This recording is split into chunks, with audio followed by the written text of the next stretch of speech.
Heading डाल लीजिएगा, derivative of implicit functions. Implicit, derivative of implicit functions.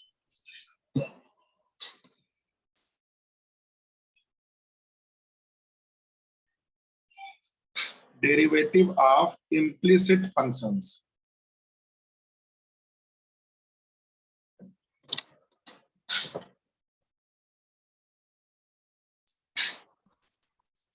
सबसे पहले समझ लेते हैं इम्प्लिसिट फंक्शंस क्या होता है। देखो फंक्शन जो हम लोग पढ़ते आए हैं जनरली हम लोग ऐसे लिखते हैं y equal to f x. इसका मतलब क्या हुआ कि y अपना यहाँ पे है जो कि डिपेंडेंट वेरिएबल है, बाकी x के सारे टर्म आपके राइट साइड में लिखे जाते हैं। लेकिन समटाइम्स ऐसा क्या होता है ना कि it is not possible to segregate, ऐसा क्लियरली आप डिमार्केट नहीं कर पाते हो, सेग्रीगेट नहीं कर पाते हो। जैसे बहुत सिंपल सा एग्जांपल ले लो, जैसे x plus y plus sine x into y. अब इस फंक्शन को आप चाहते हुए भी इस तरह नहीं लिख सकते हैं, ठीक है। तो इस तरह के फंक्शन जिसमें सेग्रीगेशन पॉसिबल नहीं है, क्योंकि इस तरह का अगर सेग्रीगेशन आप कर लेते हो तो आपको बहुत सारे रूल सिखा दिए गए हैं, जो भी प्रोडक्ट रूल, क्वोशंट रूल आप लगा के किस तरह इसको डिफरेंशिएट कर लोगे। इस केस में आप इसको इस तरह के फंक्शन को सबसे पहले आइडेंटिफाई करना है कि ये हमारा इम्प्लिसिट फंक्शन है और इसको डिफरेंशिएट करना है, ठीक है। तो जैसे यही एग्जांपल है, मान लेते हैं सिंपल सा x plus y sine x y equal to 0। अब इसको आपको डिफरेंशिएट करना है विद रिस्पेक्ट टू x, ठीक है। तो इसको बस ट्राई करिए, differentiate with respect to x। तो नॉर्मली जैसे कर रहे हैं हम लोग, देखो d by d x x plus y sine x y, ठीक है। उसके बाद हम लोग इसको एडिशन रूल लगा दिया हमने, d by d x x plus d by d x y plus d by d x sine of x y,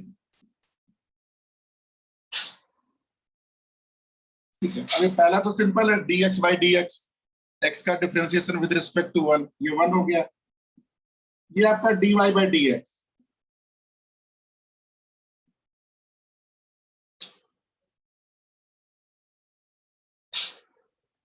अब थर्ड पार्ट में ये साइन एक्स वाई लिखा है, तो यहाँ पे हमको क्या लगाना पड़ेगा, यहाँ पे हम लोग चेन रूल लगा सकते हैं। ये जो एक्स वाई है इसको अगर 1 यूनिट मान लेते हैं, जैसे चेन रूल में करते हैं, लेट अस अज्यूम कि दिस इज 1 यूनिट।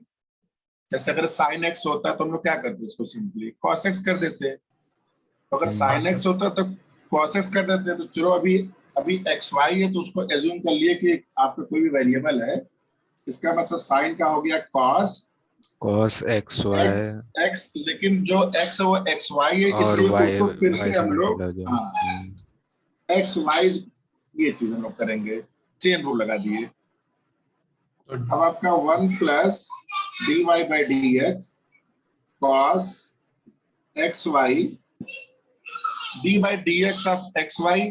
अब यहाँ फिर से आप प्रोडक्ट रूल लगा दीजिए, d x by d x y plus x into d y by d x. आपका आ गया 1 plus d y by d x plus cos x y y plus x d y by d x. तो आपसे d y by d x पूछा गया है, क्या करो इसको सारे d y by d x को आप लेफ्ट साइड रखो, बाकी को राइट साइड कर दो। तो क्या क्या बचेगा, d y by d x इधर बचा ये वाला, और यहाँ पे plus x into cos x y d y by d x. Other than जो भी बचा है आप उसको ले जाओ right side, -1 minus y cos x y, d y by d x common कर लीजिए, 1 प्लस एक्स कॉस वाई और तो माइनस कॉमन कर लो, 1 plus y cross x y, आपका dy बाई डी एक्स आ गया यहाँ से, dy by d x equal to minus 1 plus y cross x.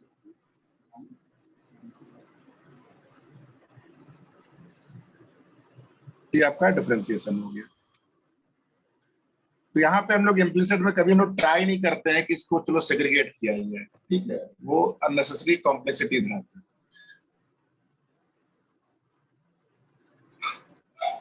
ये तो मैंने एक रैंडम फंक्शन उठा लिया था, एक बहुत स्टैंडर्ड फंक्शन है, अगर आप लोग को याद होगा, equation of circles in most general form, या वो भी छोड़ दो, equation of 2 degree function in most general form. 2 degree में, डिग्री 2 में सबसे मोस्ट जनरल इक्वेशन को डिफरेंशिएट करके चेक करते हैं। ये हो गया डन? हाँ सर। Yes sir. 2 डिग्री में सबसे मोस्ट जनरल फंक्शन क्या होता है? याद है किसी को? bx plus c। जो हम लोग कॉनिक सेक्शन में पढ़े हैं, कॉनिक सेक्शन में सबसे general form, which includes basically your all kind of like conic हुआ, pair of straight line हुआ, याद है किसी को? ax square ax square plus bx plus c। और भी तो था 2hxy dy स्क्वायर सेक्शन का है ना। Plus 2gx plus 2fy plus c equal to 0। ये आपका मोस्ट जनरल फॉर्म है। इसी से पूरा तुम्हारा स्ट्रेट लाइन और कोनिक निकलता है, ठीक है, गंगोत्री है ये। सारे इक्वेशन यहीं से डराइव हुए, अगर याद होगा, डिस्कस हुआ। इसको मैं इसलिए डिफरेंशिएट करा रहा हूँ कि अगर कभी भी आपका टेंजेंट निकालना होता है, इक्वेशन ऑफ टेंजेंट, तो अभी आगे पढ़ोगे एओडी में, इक्वेशन ऑफ टेंजेंट निकालने के लिए आपको एक बार डिफरेंशिएट करना पड़ता है। तो अगर हम इसको डिफरेंशिएट कर ले गए तो फिर B it parabola, B it hyperbola, B it circle, कुछ भी रहे, हम लोग उसको डिफरेंशिएट कर लेंगे। इसको देखो कर ट्राई करते हैं, differentiate with respect to x.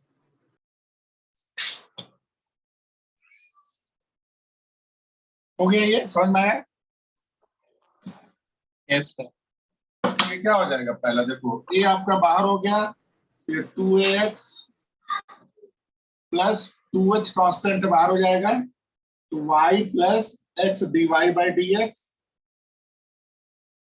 Plus, देखो by स्क्वायर है, by स्क्वायर क्या हो जाएगा? 2by dy by d x, ठीक है। 2gx में क्या होगा? ये 2g plus 2f dy by d x, constant का 0। ये आपका डिफरेंशिएशन हो गया, ठीक है। यहां से जितना dy बाई डी एक्स उसको एक साथ कर लो, dy बाई डी एक्स वाले जितने हैं 2hx plus 2by plus 2f, सारे 2 दिख रहे हैं, 2 काट दो, 2 कैंसिल कर दो,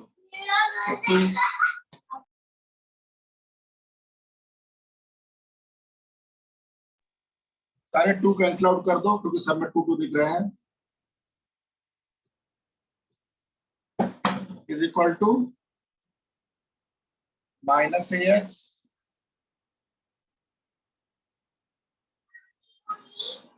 plus hy plus g। Answer हो जाएगा dy बाई डी एक्स का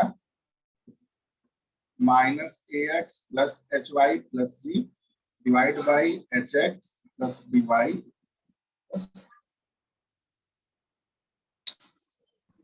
ठीक है। एक और कॉन्सेप्ट लिख लो, ये तो हो गया इम्प्लिसिट फंक्शन का डेरिवेटिव निकालना, कैसे निकालते हैं। इम्प्लिसिट फंक्शन में क्रक्स ये है कि कभी सेग्रीगेट करने का ट्राई मत करिए, क्योंकि कर नहीं पाएंगे। उसको एज इट इज, ठीक है, उसको एज इट इज आपको डेरिवेटिव उसका निकालना पड़ेगा। एक और लिख लो, derivatives of inverse trigonometric functions. ठीक है, जैसे सबसे पहले एग्जांपल लेते हैं, तो इसमें हम लोग फॉर्मूले सबके बना देंगे। तो एक का मैं डेरिवेशन कर दे रहा हूँ। ठीक है, जैसे सबसे बेसिक आपका जो है y equal to sine inverse x, इसको डेरिवेटिव निकालना है। ठीक है, y equal to sine inverse x। ठीक है, इसका हमें डेरिवेटिव फाइंड करना है।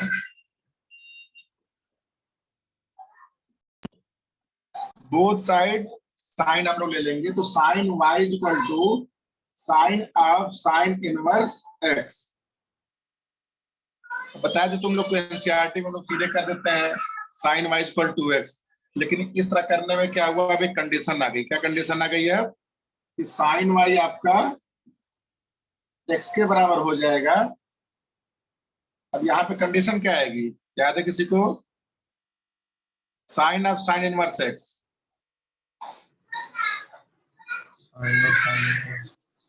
-1 से 1। हाँ, इसका मतलब x की जो वैल्यू होगी ये -1 से 1 के बीच में केवल एप्लीकेबल हो रही है। क्योंकि डेरिवेटिव निकाल रहे हैं, तो डेरिवेटिव में ये लास्ट इंटरवल हमेशा हम लोग क्या लगा देते हैं, डेरिवेटिव में जो बाउंड्री पॉइंट होता है उसमें अगर राइट साइड में हो तो RSD नहीं दिखेगा, लेफ्ट साइड में तो LSD नहीं दिखेगा। इसीलिए हम लोग क्लोज्ड की बजाय क्लोज्ड यूज करते हैं। ओपन, क्लोज्ड की बजाय हम हाँ, लोग वही। ओपन। ठीक है, तो आपका ये अब ये कंडीशन में हम लोग जा रहे हैं इसको डिफरेंशिएट करने। अब ये उसी तरह हो गया जैसे अभी हमने किया है इम्प्लिसिट फंक्शन की तरह। इसको जैसे भी इम्प्लिसिट फंक्शन की तरह किया है, तो इसको differentiate with respect to x कर देते हैं। ठीक है, differentiate with respect to x, differentiate with respect to x। ये क्या हो जाएगा, देखो d by d x sine y is equal to d by dx of x. अब again we have to use chain rule here, क्योंकि if y would have been x, अगर ये x होता तो ये sin x का cos x हो जाता, क्योंकि sin y है तो ये cos y हो जाएगा, और y चूंकि x नहीं है इसलिए उसको हम लोग फिर से डिफरेंशिएट करेंगे, इधर आपका 1 हो जाएगा। यहां से आपने क्या निकाल लिया, dy by ds की वैल्यू क्या आ गई, 1 upon cos, नहीं cos inverse 1 upon cos y, 1 upon cos y, cos y reciprocal.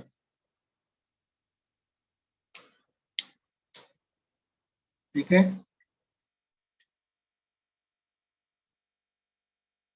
यहाँ पे आपने देखो साइन y को x एज्यूम किया है। अगर साइन y आपका x है, if your sine y is equal to x, तो cos y कितना हो जाएगा यहाँ से, √1 माइनस एक्स स्क्वायर। समझ में आया सबको? आईएनटी जो है साइन स्क्वायर एक्स प्लस हाँ, cos sir. Square x equal to 1 से। ठीक है, तो यहाँ से cos y ये आ गया। ठीक है, तो यहाँ से आप सीधे dy बाई ds की वैल्यू क्या होगी, 1 अपॉन √1 माइनस। इसका मतलब आज के बाद फॉर्मूला क्या हो गया, d by dx of sine inverse x is equal to 1 upon √1 minus x। ये बॉक्स में कर लीजिए।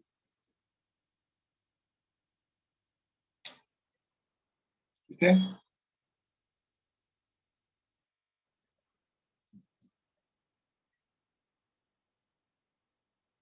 देखो cos इनवर्स y के लिए हमें ज्यादा मेहनत नहीं करनी है। क्यों? cos इनवर्स के x के लिए ज्यादा मेहनत नहीं करने की जरूरत है। बॉडी डाल लो cos inverse x with the help of sine inverse. हाँ, बस क्यों हो जाएगा, क्योंकि d बाई dx जो cos इनवर्स x होता है, आईएनटी जो हमने प्रॉपर्टी पढ़ी है, प्रॉपर्टी जो हमने पढ़ी है, ये pi by 2 minus sign inverse x होता है, pi by 2 minus sign inverse x होता है।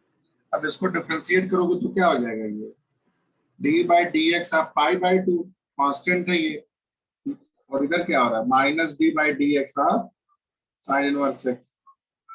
ये आपका 0 हो गया, बस d by dx of sine inverse x same चीज आ जाएगी, आगे -1 upon √1 minus x।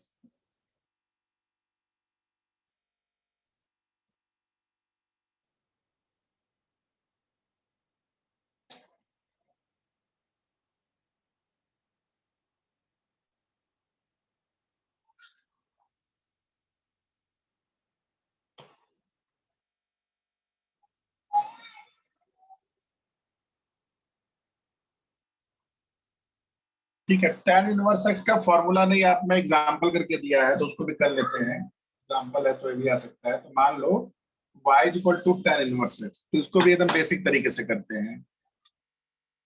y is equal to tan inverse x,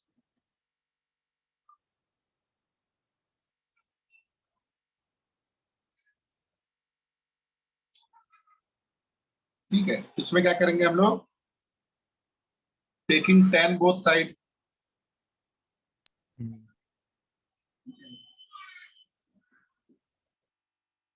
तो tan y is equal to tan of tan inverse x,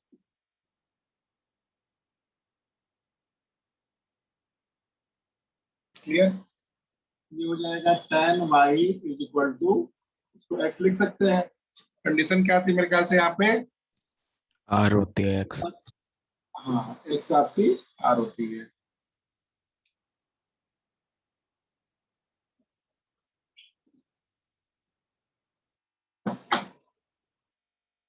अब इसको डिफरेंशिएट कर देते हैं with respect to x, differentiate with respect to x,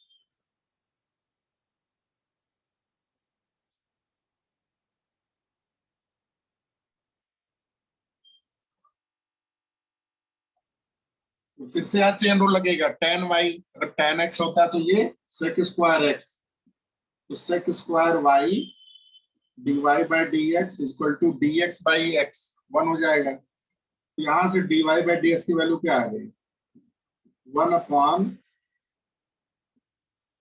sec square y, sec square y क्या होता है, 1 upon 1 plus tan square y, formula जो हम लोग जानते हैं क्लास 10th का है ये। बस tan y की वैल्यू यहाँ से पुट कर दीजिए, ये कितना आ जाएगा, 1 अपॉन 1 प्लस एक्स स्क्वायर। तो आपका d of dx, d by dx of tan inverse x is equal to 1 upon 1 plus x square. ये फॉर्मूला बॉक्स में डाल दीजिए।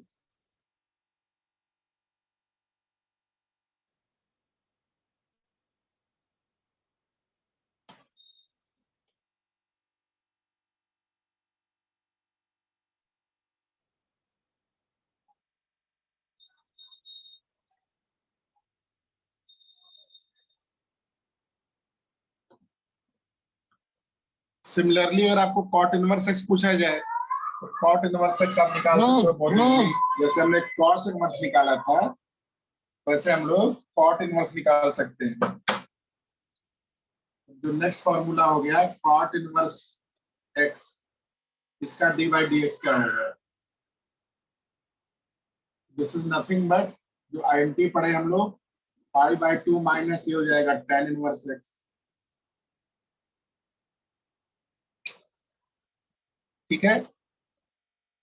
d by dx of pi by 2 minus d by dx of tan inverse x minus 1 upon 1 plus x square.